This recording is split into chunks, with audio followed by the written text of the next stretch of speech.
Hello friends, मैं हूं सुदर्शन प्रकाश और आप देख रहे हैं यूट्यूब चैनल गुरु चकाचक। दोस्तों, ये 30 जुलाई का करंट अफेयर्स है। वीडियो के बीच में आपसे एक क्वेश्चन पूछूंगा जिसका आंसर आपको कमेंट बॉक्स में देना है। आज के करंट अफेयर्स का पीडीएफ आपको गुरु चकाचक के टेलीग्राम ग्रुप में मिलेगा। टेलीग्राम ग्रुप का लिंक डिस्क्रिप्शन बॉक्स में है। तो चलिए शुरू करते हैं। आज का पहला क्वेश्चन है, भारत निर्यात को बढ़ावा देने के लिए किस देश में अपना कॉटन वेयर हाउस स्थापित करेगा? 4 ऑप्शन है, मंगोलिया, कंबोडिया, लाओस, वियतनाम। सही आंसर है डी, वियतनाम। अगली कटाई के मौसम के साथ भारत सीसीआई निर्यात को बढ़ावा देने के लिए वियतनाम में अपना कॉटन वेयर हाउस स्थापित करेगा। कॉटन कॉरपोरेशन ऑफ इंडिया कपास के पास अधिशेष स्टॉक है। सीसीआई मतलब कॉटन कॉरपोरेशन ऑफ इंडिया ने अब तक 12.1 मिलियन गांठ कपास की खरीद की है। अपने एजेंट महाराष्ट्र राज्य सहकारी विपणन संघ के साथ सीसीआई इस सीजन में 9 लाख गांठ कपास बेचने में सक्षम था। Cotton corporation of India Bharat सरकार की एजेंसी है जो कपास के निर्यात, व्यापार और खरीद से संबंधित विविध गतिविधियों में संलग्न है। वियतनाम दक्षिण पूर्व एशिया के हिंद चीन प्रायद्वीप के पूर्वी भाग में स्थित एक देश है। इसके उत्तर में चीन, उत्तर पश्चिम में लाओस, दक्षिण पश्चिम में कंबोडिया और पूर्व में दक्षिण चीन सागर स्थित है। इसकी राजधानी हनोई है और मुद्रा है दोंग। यहाँ के राष्ट्रपति डुएन फ्रूक त्रोंग हैं और प्रधानमंत्री युएन तंग जोंग हैं। नेक्स्ट क्वेश्चन है, हाल ही में एसबीआई कार्ड और किस संस्था ने मिलकर सह ब्रांडेड संपर्क रहित क्रेडिट कार्ड लॉन्च किया है? 4 ऑप्शन है, IRCTC, DRDO, air India, ONGC.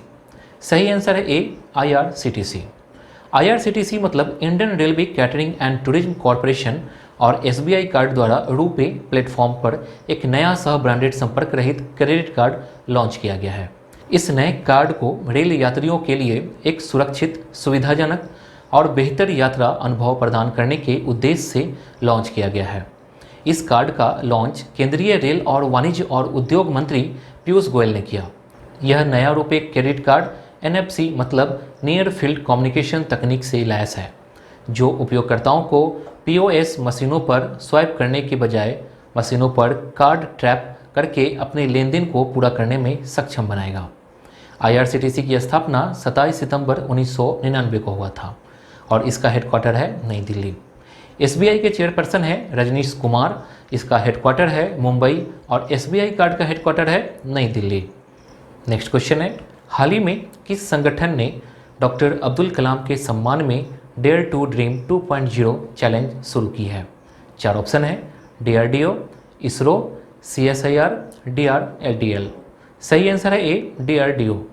DRDO मतलब रक्षा अनुसंधान विकास संगठन के द्वारा डॉक्टर APJ अब्दुल कलाम की पुण्यतिथि पर एक अभिनव प्रतियोगिता डेयर टू ड्रीम 2.0 शुरू की गई है। इस प्रतियोगिता का शुभारंभ रक्षा मंत्री राजनाथ सिंह ने किया। यह एक ओपन चैलेंज है जो देश में इनोवेटर्स और स्टार्टअप्स को बढ़ावा देती है। यह चुनौती व्यक्तियों और स्टार्टअप्स को एरोस्पेस प्रौद्योगिकियों में बढ़ावा देती है। पुरस्कार की धनराशि के रूप में विजेता स्टार्टअप को 10 लाख रुपए और व्यक्तिगत श्रेणी में 5 लाख रुपए तक दिए जाएंगे। डॉक्टर APJ अब्दुल कलाम 2002 और 2007 के बीच भारत के राष्ट्रपति के रूप में कार्य किया। उन्होंने 1998 में भारत द्वारा आयोजित पोखरण 2 परमाणु परीक्षण में एक प्रमुख भूमिका निभाई थी। वह सैन्य मिसाइल विकास प्रयासों में बड़े पैमाने पर शामिल थे और इसलिए उन्हें भारत का मिसाइल मैन कहा जाता था। भारत सरकार ने उन्हें 1990 में पद्म विभूषण और 1981 में पद्म भूषण से उन्हें सम्मानित किया। उन्हें 1997 में सर्वोच्च नागरिक सम्मान भारत रत्न मिला। नेक्स्ट क्वेश्चन है, केंद्रीय खाद्य मंत्री द्वारा कौन सा भारतीय मानक ब्यूरो का मोबाइल ऐप लॉन्च किया गया है? 4 ऑप्शन है, BIS help, BIS care, BIS warn, BIS e app. सही आंसर है बी, BIS केयर। BIS मतलब भारतीय मानक ब्यूरो का नया मोबाइल ऐप BIS केयर केंद्रीय खाद्य और सार्वजनिक वितरण मंत्री रामविलास पासवान द्वारा लॉन्च किया गया है।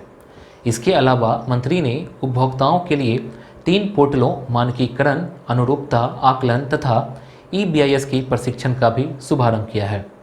इस द्विभाषी ऐप का उपयोग कर उपभोक्ता ISI चिन्हित और हॉलमार्क वाले उत्पादों की प्रामाणिकता की जांच और शिकायतें भी दर्ज करवा सकते हैं। eBIS एक एकीकृत पोर्टल है जो BIS के सभी कार्यों को कवर करेगा। भारतीय मानक ब्यूरो के महानिदेशक हैं प्रमोद कुमार तिवारी। नेक्स्ट क्वेश्चन है, हाल ही में ILBS ने किसके साथ मिलकर दूसरे जागरूकता सम्मेलन का आयोजन किया है? 4 ऑप्शन है, एम्स, DRDO, AAI, HAL। सही आंसर है C, AAI। ILBS मतलब institute of Liver and Biliary sciences द्वारा AAI मतलब एयरपोर्ट अथॉरिटी ऑफ इंडिया के साथ मिलकर दूसरे जागरूकता सम्मेलन का आयोजन किया गया। यह सम्मेलन विश्व हेपेटाइटिस दिवस के अवसर पर आयोजित किया गया है। इस दूसरे जागरूकता सम्मेलन का theme keep your liver safe in Covid times है। Institute of Liver and Biliary Sciences के अध्यक्ष हैं विजय कुमार देव और एयरपोर्ट अथॉरिटी ऑफ इंडिया के अध्यक्ष हैं अरविंद सिंह। दोस्तों, आज के क्वेश्चन का आंसर आपको कमेंट बॉक्स में देना है। क्वेश्चन है, चिल्का झील किस राज्य में है? क्वेश्चन है, चिल्का झील किस राज्य में है? 4 ऑप्शन है, ओडिशा, पंजाब, केरल, मणिपुर। इनमें से एक ऑप्शन सही है, इसका आंसर आपको कमेंट बॉक्स में देना है। नेक्स्ट क्वेश्चन है, हाल ही में मध्य प्रदेश का राज्यपाल किसे नियुक्त किया गया है? 4 ऑप्शन है, गणेशी लाल, BD मिश्रा, फागू चौहान, आनंदीबेन पटेल। सही आंसर है D, आनंदीबेन पटेल। राष्ट्रपति रामनाथ कोविंद के द्वारा आनंदीबेन पटेल को मध्य प्रदेश का राज्यपाल नियुक्त किया गया है। वो वर्तमान में उत्तर प्रदेश की राज्यपाल हैं। उनकी नियुक्ति पूर्व सांसद और राज्यपाल लालजी टंडन के हाल ही में हुए निधन के कारण की गई है। राष्ट्रपति द्वारा यह नियुक्ति संविधान के अनुच्छेद 155 और 160 द्वारा प्रदत्त शक्ति का प्रयोग करके की गई है। इससे पहले 28 जून को राज्यपाल लालजी टंडन के अवकाश पर जाने के कारण पटेल को मध्य प्रदेश का अतिरिक्त प्रभार सौंपा गया था। मध्य प्रदेश की राजधानी है भोपाल और यहाँ के मुख्यमंत्री हैं शिवराज सिंह चौहान। नेक्स्ट क्वेश्चन है, अंतर्राष्ट्रीय बाघ दिवस कब मनाया जाता है? 4 ऑप्शन है, 27 जुलाई, 28 जुलाई, 29 जुलाई, 30 जुलाई। सही आंसर है C, 29 जुलाई। हर वर्ष 29 जुलाई को अंतर्राष्ट्रीय बाघ दिवस के रूप में मनाया जाता है। इस दिवस को मनाने का उद्देश्य बाघ के प्राकृतिक आवास को सुरक्षित करना, बाघ संरक्षण के बारे में जागरूकता फैलाना है। इस दिवस को मनाने की शुरुआत 2010 में सेंट पीटर्सबर्ग द्वारा आयोजित टाइगर समिट से हुई थी। WWF के अनुसार 2016 में विश्व भर में बाघ की जनसंख्या लगभग 3900 है। WWF का मतलब world wild life fund for nature होता है। भारत में वर्ष 2006 में केवल 1411 बाघ थे, जो 2014 में बढ़कर 2226 हो गए।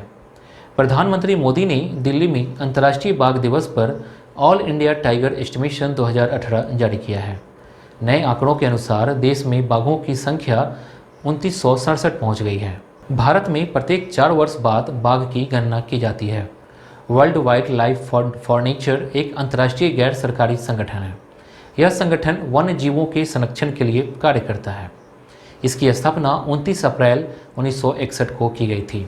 इसका मुख्यालय स्विट्जरलैंड के रुए मोवर्नी में स्थित है। नेक्स्ट क्वेश्चन है, हाल ही में भारत और इंडोनेशिया के रक्षा मंत्रियों के बीच संवाद का आयोजन कहाँ हुआ है? 4 ऑप्शन है, गुजरात, नई दिल्ली, बेंगलोर, चेन्नई। सही आंसर है B, नई दिल्ली। भारत और इंडोनेशिया के बीच नई दिल्ली में रक्षा मंत्री संवाद आयोजित किया गया। भारतीय प्रतिनिधिमंडल का नेतृत्व रक्षा मंत्री राजनाथ सिंह, जबकि इंडोनेशियाई प्रतिनिधिमंडल का नेतृत्व रक्षा मंत्री जनरल प्रबावो सुबियांटो ने किया। रक्षा मंत्रियों की बैठक के दौरान जनरल सुबियांटो को औपचारिक गार्ड ऑफ ऑनर दिया गया। दोनों ही मंत्रियों ने आपसी सहमति वाले क्षेत्रों में द्विपक्षीय रक्षा सहयोग को और भी अधिक बढ़ाने पर सहमति व्यक्त की। इसके अलावा उन्होंने रक्षा उद्योगों और रक्षा प्रौद्योगिकी के क्षेत्र में सहयोग के संभावित क्षेत्रों की भी पहचान की और इन क्षेत्रों में द्विपक्षीय सहयोग को बढ़ाने की प्रतिबद्धता जताते हुए इसे अगले स्तर पर ले जाने की बात कही है। इंडोनेशिया की राजधानी एवं सबसे बड़ा नगर जकार्ता है। यहाँ के राष्ट्रपति जोको विडोडो हैं एवं उपराष्ट्रपति यूसुफ काला हैं और मुद्रा है रुपया। नेक्स्ट क्वेश्चन है, हाल ही में बांग्लादेशी तेज गेंदबाज काजी अनिक इस्लाम पर डोपिंग के कारण कितने वर्ष का बैन लगा है? 4 ऑप्शन है, 1 साल, 2 साल, 3 साल, 4 साल। सही आंसर है बी 2 साल। बांग्लादेश के क्रिकेटर काजी अनीक इस्लाम को राष्ट्रीय क्रिकेट लीग 2018 में डोपिंग नियम का उल्लंघन करने के कारण 2 साल के लिए निलंबित कर दिया गया है। वो बांग्लादेश क्रिकेट टीम के तेज गेंदबाज हैं। वो 2018 अंडर 19 विश्व कप में बांग्लादेश के सबसे ज़्यादा विकेट लेने वाले खिलाड़ी हैं। उन्हें उसी वर्ष एक राष्ट्रीय क्रिकेट लीग खेल के दौरान प्रतिबंधित पदार्थ मेथाम्फेटामिन का टेस्ट पॉजिटिव पाया गया। 21 वर्षीय खिलाड़ी ने अपना जुर्म कबूल कर लिया। बीसीबी ने कहा कि चूंकि यह अनीक इस्लाम का पहला मामला था, इसलिए उनका निलंबन 8 फरवरी 2019 से शुरू हो रहा है। वह 7 फरवरी 2021 के बाद से क्रिकेट शुरू कर सकते हैं। बांग्लादेश की राजधानी और सबसे बड़ा नगर ढाका है। यहाँ की मुद्रा टका है। यहाँ की प्रधानमंत्री शेख हसीना हैं और राष्ट्रपति हैं अब्दुल हामिद। नेक्स्ट क्वेश्चन है, quest for restoring financial stability in India पुस्तक के लेखक कौन है? 4 ऑप्शन है, R Devanand, D Mathur, V Acharya, Kumar Mausam. सही आंसर है सी वी आचार्य। भारतीय रिजर्व बैंक के डिप्टी गवर्नर विडाल आचार्य द्वारा quest for restoring financial stability in India शीर्षक पुस्तक लिखी गई है। इस पुस्तक में भारत के वित्तीय स्थिरता को बहाल करने के लिए उनके द्वारा किए अनुसंधान का वर्णन किया गया है, जो निरंतर सुधार के लिए एक ठोस योजना प्रदान करती है। यह पुस्तक मौद्रिक नीति समिति के सदस्य के रूप में दिए उनके भाषणों, अनुसंधान और टिप्पणियों का एक संकलन है, जो अधिकतर केंद्रीय बैंकिंग से संबंधित है। इसमें उन्होंने सार्वजनिक क्षेत्र के बैंकों के पुनः पूंजीकरण की जरूरतों को पूरा करने के लिए एक व्यवहार्थ योजना साझा की है। दोस्तों, कल मैंने आपसे एक क्वेश्चन पूछा था। क्वेश्चन था, जलियांवाला बाग हत्याकांड कब हुआ था? 4 ऑप्शन दिए गए थे, 11 अप्रैल 1919, 15 अप्रैल 1919, 13 अप्रैल 1919, 19 अप्रैल 1919। इसका सही आंसर है सी 13 अप्रैल 1919। जलियांवाला बाग हत्याकांड भारत के पंजाब प्रांत के अमृतसर में स्वर्ण मंदिर के निकट जलियांवाला बाग में 13 अप्रैल 1919 को बैसाखी के दिन हुआ था। रॉलेट एक्ट का विरोध करने के लिए एक सभा हो रही थी, जिसमें अंग्रेज ऑफिसर जनरल डायर ने अकारण उस सभा में उपस्थित भीड़ पर गोलियां चलवा दी, जिसमें 400 से अधिक व्यक्ति मारे गए और 2000 से अधिक घायल हुए। ब्रिटिश राज की अभिलेख इस घटना में 2000 लोगों के घायल होने और 379 लोगों के शहीद होने की बात स्वीकार करते हैं, जिनमें से 337 पुरुष, 41 नाबालिग लड़के और एक 6 सप्ताह का बच्चा था। यदि किसी एक घटना ने भारतीय स्वतंत्रता संग्राम पर सबसे अधिक प्रभाव डाला था, तो वह घटना यह जघन्य हत्याकांड ही था। माना जाता है कि यह घटना भारत में ब्रिटिश शासन के अंत की शुरुआत बनी। आज का क्वेश्चन मैं पहले ही पूछ चुका हूँ, फिर भी आपको यहाँ क्वेश्चन दिख रहा है। इसका आंसर आपको कमेंट बॉक्स में देना है। तो दोस्तों, आज के लिए बस इतना ही। उम्मीद है कि ये वीडियो आपको पसंद आई होगी। पसंद आई तो वीडियो को लाइक कीजिए और अपने दोस्तों के साथ ये वीडियो शेयर जरूर कीजिए। अगर आपने अभी तक इस चैनल को सब्सक्राइब नहीं किया है तो प्रेस कर लीजिए, साथ ही बेल आइकन पर प्रेस कर लीजिए। Thank you.